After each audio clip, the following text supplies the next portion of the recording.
podcast Un souffle nouveau. Épisode Pourquoi l'appel de Dieu vous rendra différent. Bonjour à tous et bienvenue dans ce nouvel épisode de notre série sur l'harmonie des évangiles. Je suis ravi de vous retrouver aujourd'hui pour un moment de pause, un moment de cœur à cœur avec la parole de Dieu. Avez-vous déjà ressenti ce décalage, ce sentiment d'être à part, de ne pas tout à fait vibrer à la même fréquence que le monde qui vous entoure? Aujourd'hui, nous allons regarder ensemble un moment charnière de la jeunesse de notre Seigneur Jésus, un moment qui nous parle de priorité, d'obéissance et de cette douce étrangeté que procure l'appel de Dieu.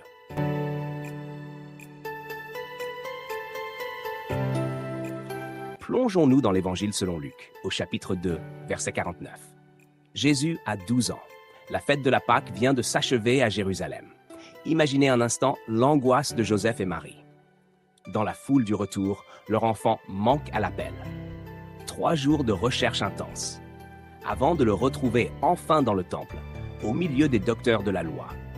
Et là, Jésus leur pose cette question qui résonne encore aujourd'hui. « Pourquoi me cherchiez-vous ? Ne saviez-vous pas qu'il me faut être aux affaires de mon Père ?» On pourrait y voir à tort une forme d'insolence. Mais le texte nous dit bien que Jésus était soumis à ses parents. Ce n'était pas de la désobéissance, mes amis. C'était la plus haute forme d'obéissance, celle due au Père céleste. Tous ceux qui l'écoutaient étaient frappés par sa sagesse. Mais d'où venait-elle ?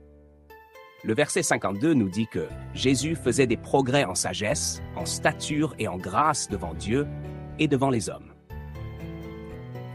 Cette sagesse ne venait pas des écoles humaines. Comme nous le rappelle l'apôtre Paul dans 1 Corinthiens 2, nous n'avons pas reçu l'esprit du monde, mais l'esprit qui vient de Dieu.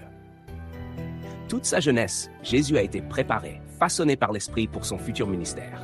C'est une promesse pour vous aujourd'hui. Avant même que nous soyons conscients de notre appel, avant même notre baptême de l'esprit, la main de Dieu est là. Le psaume 139 nous le confirme magnifiquement.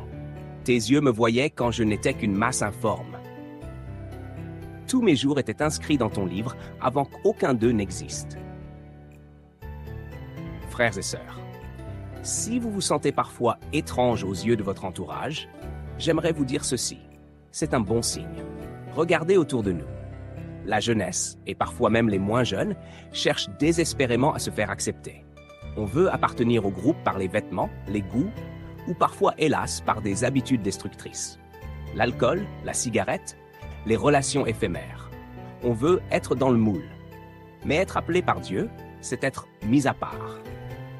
Il est en fait impossible de suivre Jésus et d'être pleinement compris ou admiré par le monde.